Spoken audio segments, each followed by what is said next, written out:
Hi everyone, welcome back. Thanks for joining us today. We've got a brand new story to share with you, so let's begin. My name is Bradley. Marriage is one of those things that people either romanticize or fear. If you've never been cheated on, it's easy to assume it could never happen to you.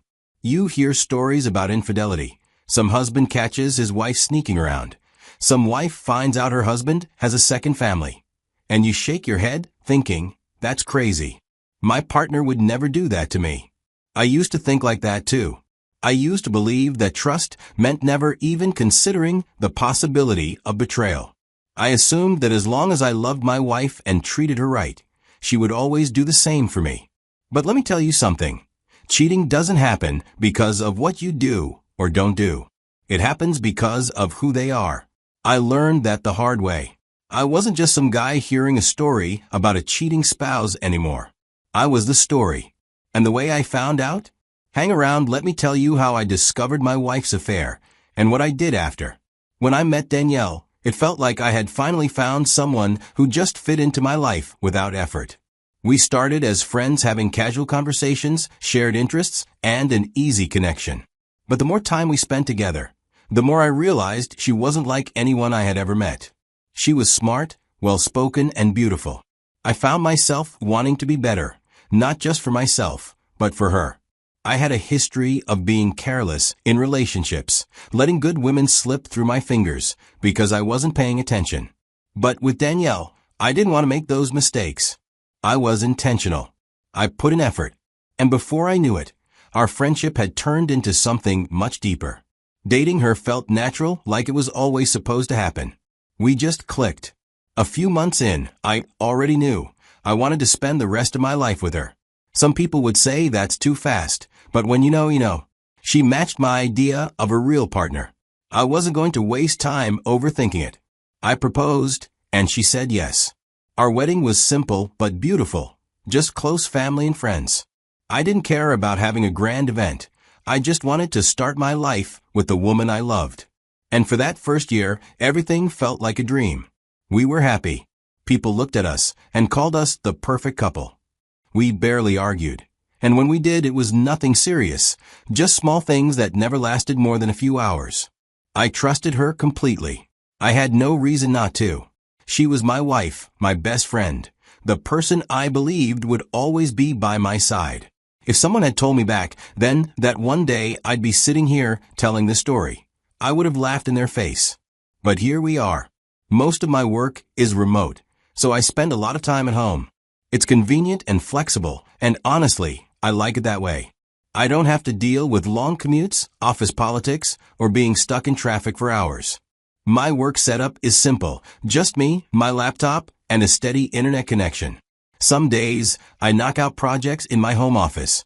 On other days, I work from the living room with the TV playing softly in the background. It's not a bad life. Danielle, on the other hand, works in a corporate office. She's up early every morning, dressed in her professional outfits, makeup done, hair styled, always looking sharp. She leaves around 8 a.m. and doesn't get back until at least 6 p.m. Some days, if there's an office event or she's working late, she comes home even later. We only had one car between us, which made sense at the time. Since I work from home, I rarely need to go anywhere during the day. So Danielle takes the car to work. If I need to run errands or meet someone, I just wait until she's home or use a ride service. It was a simple system, and I never had an issue with it. Most evenings, we had a routine. She'd come home, kick off her heels, and change into something comfortable while I finished up whatever work I had left for the day. Then we'd eat dinner together, watch a show, or just talk about our day. It wasn't anything extraordinary. Just the usual life of a married couple. I didn't notice anything unusual. If she seemed tired or distracted some nights, I chalked it up to work stress. If she wasn't in the mood to talk, I figured she just needed some space. Looking back, I realize now how easily I dismissed the small things. I had no idea that beneath this normal routine, something else was happening. Something that would soon rip everything apart. Anniversaries are a big deal to me. I've always believed that if you love someone, you should make them feel special, not just on random days, but especially on the milestones that matter. So, when our second anniversary was coming up, I wanted to do something thoughtful, something that would make Danielle smile and remind her how much I loved her. But instead of just handing her a gift, I wanted to add an element of surprise. My plan was simple. I would act like I had completely forgotten the date, just to see the mix of disappointment and irritation on her face. I could already picture her assuming I had dropped the ball. And then, just when she thought I wasn't going to do anything, I would let her stumble upon my real surprise. I had everything carefully planned. That morning, I'd leave a small setup in the living room to make her heart melt. A box of her favorite chocolates, a fresh bouquet of roses, and a handwritten letter telling her how much she meant to me. The letter was the most important part. I didn't want some generic, pre-written card. No, I wanted my own words. I wanted to tell her how meeting her had changed me, how marrying her was the best decision I ever made, and how even after 2 years, I still felt lucky to wake up next to her. It wasn't about grand gestures or expensive gifts. It was about showing her that I saw her, that I appreciated her, and that I still loved her just as much as I did when we said our vows. I was genuinely excited. Even after 2 years of marriage, I still felt that rush when I looked at her. In my mind, we were solid. We had a good life together. And this anniversary was just another reminder of that. So, as the date got closer, I made sure every detail was in place. The flowers were ordered, the chocolates were picked out, and I had rewritten my letter 3 times just to make sure it was perfect. I was ready. The evening before our anniversary, Danielle came home like she always did, dropping her purse on the counter and kicking off her heels before heading to the kitchen. I was sitting on the couch when she let out a frustrated sigh. She had forgotten one of the ingredients we needed for dinner. It was something small and easy to grab. Under normal circumstances, she would have just gone back out and gotten it herself. But she looked exhausted, and without thinking much about it, I told her I'd go. "You sure?" she asked, looking at me like she half expected me to change my mind. I nodded, grabbed the car keys, and headed outside. The moment I started the car, the Bluetooth system kicked in. It always connected automatically to whichever phone had been used last. But this time, a name popped up on the dashboard screen, a name I didn't recognize. Mike with a heart emoji behind it. I knew all of Danielle's close friends, her family, her coworkers she regularly mentioned, and none of them were named Mike. And even if there was a Mike, why the hell would his name have a heart emoji next to it? My fingers hovered over the screen for a moment. I tapped the call log. Last outgoing call? Mike. Last incoming call? Mike. Multiple missed calls, all from today. My mouth went dry. Danielle had been at work all day. When did she have time for all these calls? And why so many with this same guy? I swallowed hard and tapped over to the messages. Our car system had this feature that synced messages from a connected phone, letting you read them right on the dashboard. As soon as the screen refreshed, the last message was from this same Mike, and it made my blood run cold.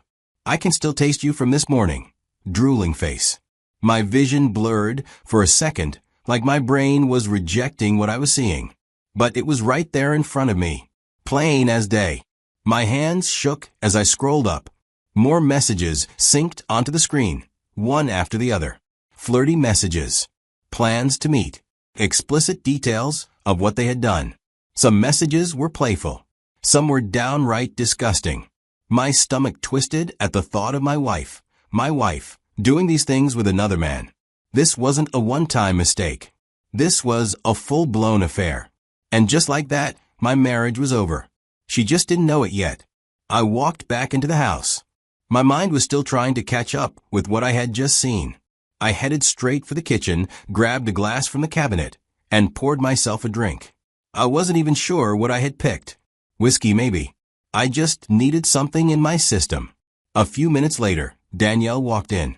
I heard her before I saw her, the soft sound of her slippers against the floor.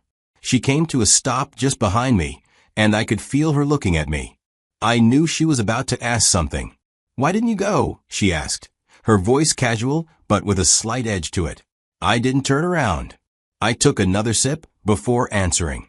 "I don't feel too well and can't drive at this stage." My voice came out steady, and I knew she'd pick up on that.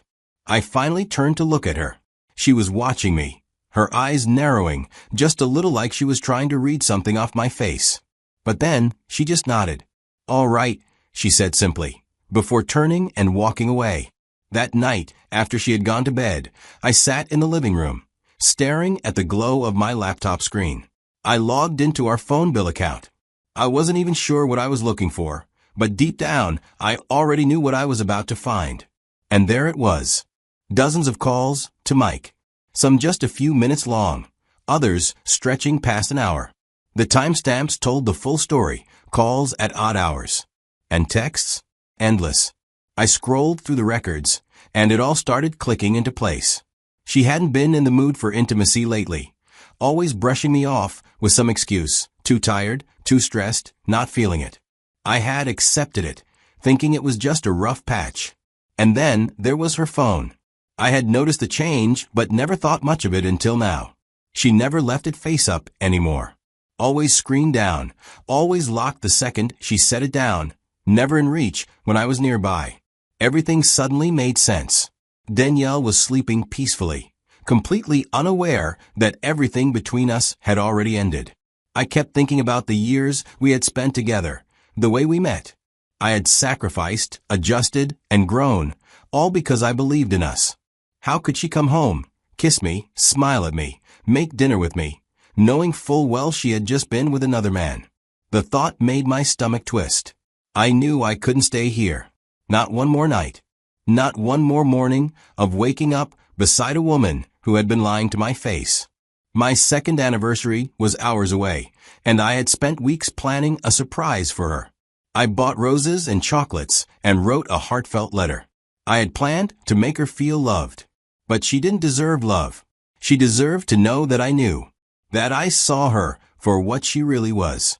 Carefully, in the early hours of the morning of our anniversary, I slipped out of bed. I walked over to my closet and pulled out the small box where I had kept everything for the anniversary. The roses, the chocolates, the letter I had written when I still believed in us. I sat down at the desk and tore it in half. I grabbed a fresh sheet of paper and started writing. I told her I knew she was cheating. Told her she made her choice. And now I'm making mine. I told her not to call me, not to text me, and my lawyer will be in touch for the divorce. I placed the letter on the table and set the wedding ring on top of it.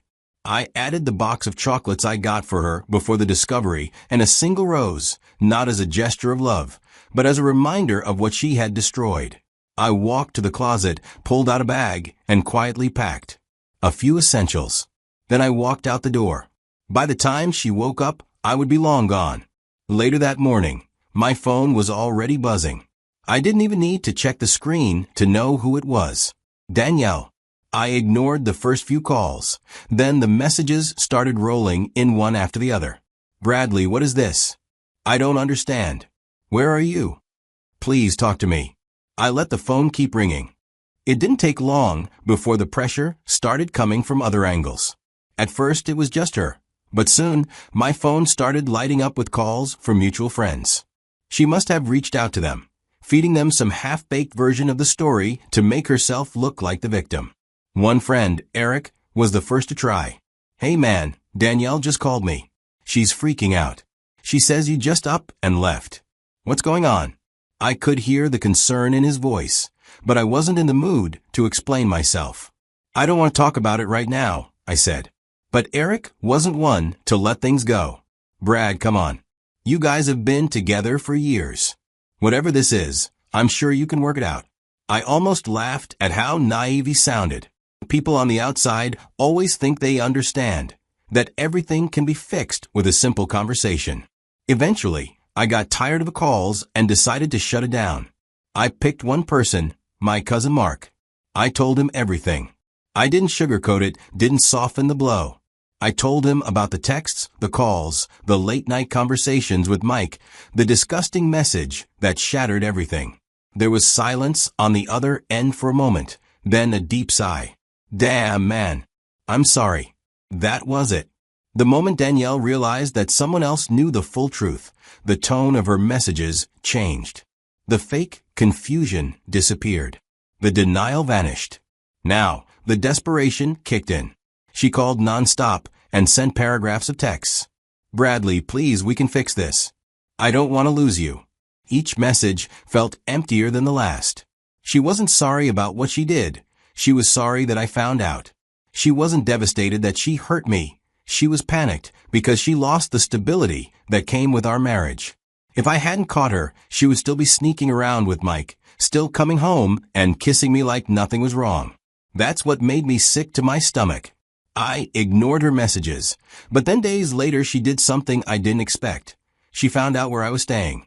To this day, I still don't know how. I was in the middle of pouring myself a drink when I heard the knock.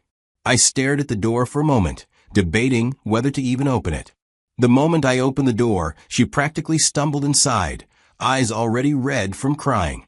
Bradley, please, she choked out. Just talk to me, please. I stayed silent, watching her. I messed up, she whispered. I know I did. I hate myself for it. I'm so ashamed. The tears streamed down her face, her voice cracking under the weight of her emotions. I stood there, taking it all in. I let her speak, let her spill out her guilt, her shame, her promises to fix things. And when she was done, I simply said, "Go home, Danielle. Wait for the divorce papers." She looked at me like I had just stabbed her in the chest. No, please don't do this," she sobbed, reaching for me, but I stepped back. "You already did this," I said. "Now you have to live with it." I walked to the door and held it open, waiting. She stood there, shaking her head, silently pleading with her eyes. But I was done. After a long moment, she finally realized there was nothing more she could say. Shoulders slumped, she walked past me and out the door. I shut it behind her without another word. I didn't think I could feel any worse, but then I found out who Mike really was. Mike was her coworker, the man she spent hours with every single day, right under my nose. They were assigned to a work project together, which meant late meetings and shared responsibilities. While I was at home, trusting her, supporting her, and making sure everything was good between us, she was busy building something with another man. And the worst part? She came home every night, looked me in the eyes, and acted like nothing was happening. At that moment, I knew exactly how to destroy them both, but before that, I needed to handle one thing first, ending my marriage. Now, looking back, I've learned a few things from all of this. First, never assume it can't happen to you. I used to think cheating was something that happened to other people. I thought because we were happy. After all, I was loyal, because I gave her no reason to stray, that she wouldn't. But reality doesn't work that way. If someone wants to cheat, they will, and no amount of love or effort can stop them. Second, cheaters don't regret cheating. They regret getting caught. If I never found those messages, Danielle would still be sneaking around, laughing at my cluelessness while I planned our anniversary. She only started begging and crying when she realized she lost me, not because she was truly sorry for what she had done. Third, when someone shows you who they are, believe them. I ignored the small signs, the weird gut feelings, and the way she suddenly guarded her phone as if her life depended on it. I brushed it all off because I trusted her. But trust isn't an excuse to be blind. When things don't add up, there's usually a reason. And finally, a relationship without trust is already over. The moment I found those messages, my marriage was done. It didn't matter how much I loved her, how much history we had, or how much I wanted to believe we could fix things. The foundation was cracked beyond repair, and no amount of apologies could change that. Now let me ask you, what would you have done in my situation? Would you have confronted her? Walked away? Gotten revenge? I want to hear your thoughts, so drop them in the comments. And if you know someone who needs to hear this, share this story with them. You never know who might need this wake-up call.